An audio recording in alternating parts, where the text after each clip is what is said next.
132e. Si j'avais les rimes âpres et rauques, comme il conviendrait au sombre trou sur lequel reposent tous les autres cercles, j'exprimerais plus clairement le suc de ma pensée, mais parce que je n'ai pas ce pouvoir, non sans crainte je me résous à parler, car ce n'est point une entreprise à regarder comme enjeu que de décrire le centre de tout l'univers. Il est fait d'une langue qui appelle maman et papa, mais que ces dames qui aidèrent Alcyon à fortifier Thèbes viennent en aide à mes vers afin que mon récit ne soit pas inférieur au sujet.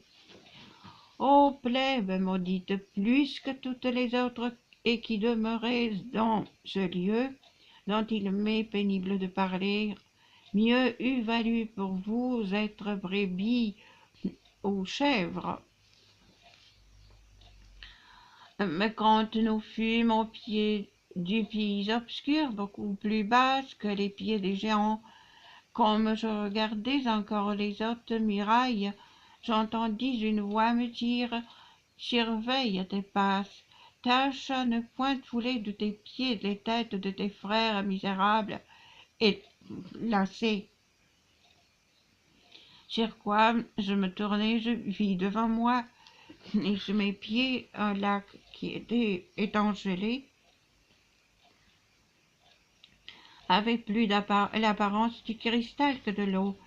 Le Danube en Autriche, ni le Don, là-bas sous le ciel glacé, ne forme pas l'hiver sur leur flot un voile aussi épais que celui qui était ici.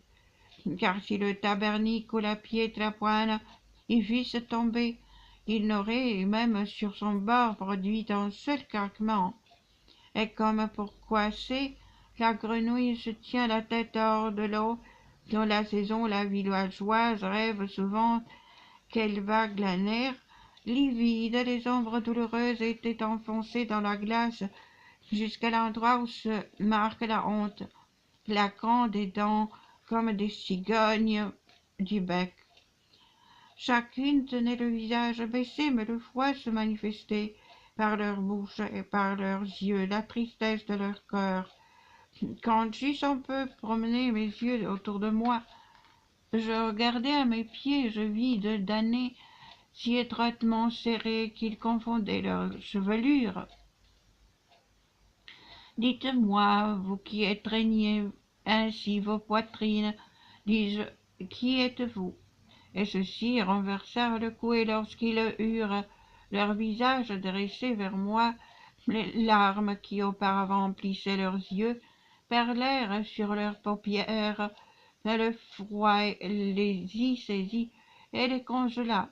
Jamais crapaud ne sera aussi fortement le bois contre le bois. Alors les deux damnés se serrent la tête comme deux boucs, tant la colère les vainquit. Et un autre à qui le froid avait fait perdre les deux oreilles, tenant le visage toujours baissé, dit « Pourquoi en nous te mires-tu tant? Si tu veux savoir qui sont ces deux, la vallée par où descend le Byzantion appartint à leur père Albert et à eux-mêmes. Dans le même corps ils sortirent, et tu peux fouiller tout le cercle de Caïn. Tu ne trouveras pas d'ombre plus digne d'être enfoncée dans la gélatine, ni celui à qui, d'un seul coup, la poitrine fut brisée en même temps qu'anéantit l'ombre qu'il jetait sur le sol par la main d'Arthur, ni Focaccia, ni celui qui me gêne, tant avec sa tête que je ne peux plus voir plus avant, et il se nommait Sassolo Mascheroni. Si tu es toscan, tu dois bien savoir qui il fut, et pour que tu ne m'en induises pas un autre discours, sache que je suis Camiccione dei Pazzi, et j'attends Carlino qui me fera paraître moins coupable. Puis je mis le visage bleui par le froid. Alors il me vint une horreur de ces étangs glacés qui ne me quittera plus. Et tandis que nous allions vers le centre qui attire tout ce qui pèse, moi je tremblais dans cette ombre éternelle. Si je fus vouloir divin ou destin ou fortune, je sais, mais en marchant parmi les têtes du pied, j'en frappai une violemment. Elle m'injurie en pleurant. Pourquoi me foules-tu? Si tu ne viens pas m'ajouter à la vengeance de ta perte, pourquoi me tourmentes-tu? Et moi, mon maître ici maintenant, attends-moi afin que, par celui-ci, je sorte en doute. Et puis, autant que tu le voudras, tu me feras hâter. Le guide s'arrêta et je dis à celui qui blasphémait encore durement, qui es-tu qui est ainsi gourmand les autres? Et toi, qui es-tu qui vas par le cercle d'un ténor frappant les autres au visage, répondit-il si fort que, si tu étais vivant, ce serait encore trop. Mais je suis vivant et peu d'être précieux, fut ma réponse. Si tu désires la renommée et que je mette ton nom parmi ceux que j'ai retenus, et lui à moi, je souhaite le contraire.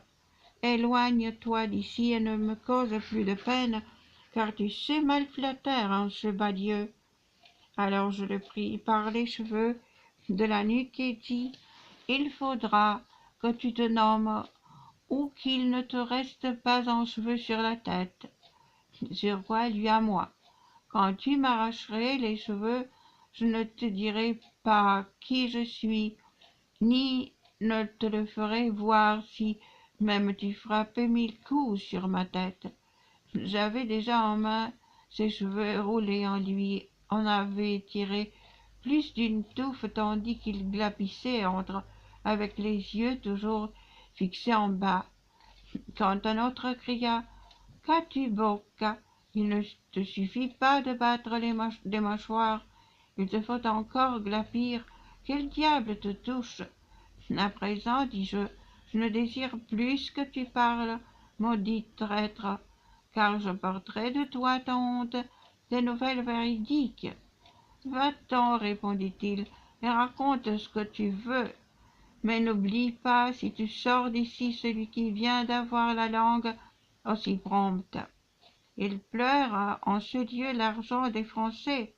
J'ai vu, pourras-tu dire, celui de Douera, là où les pêcheurs se tiennent dans le froid. Si on te demandait quels autres y étaient, tu as à ton côté Beccheria, à qui Florence coupa la gorge. Je crois que plus loin se trouve Gianni del Soldaniere avec Ganelon et Tebaldello qui ouvrit Faenza pendant qu'on y dormait. Nous l'avions déjà quitté quand je vis 2 damnés glacés dans une fosse et la tête de l'un à l'autre formée chaperon. Et comme lorsque l'on a faim ou se jette sur le pain, ainsi celui qui était dessus enfonça ses dents dans l'autre là où le cerveau se joint à la nuque. Point autrement idée dans sa fureur ne rongea les tempes de Ménalipe que celui-ci ne faisait le crâne et le reste. Ô toi qui montres par un geste si bestial tant de haine envers celui qui dévore, dis-moi la raison, dis-je, d'une telle attitude, afin que, si de lui justement tu te plains, sachant qui vous êtes et sa faute, dans le monde je te venge encore là-haut. Si cette langue avec laquelle je parle ne se dessèche point.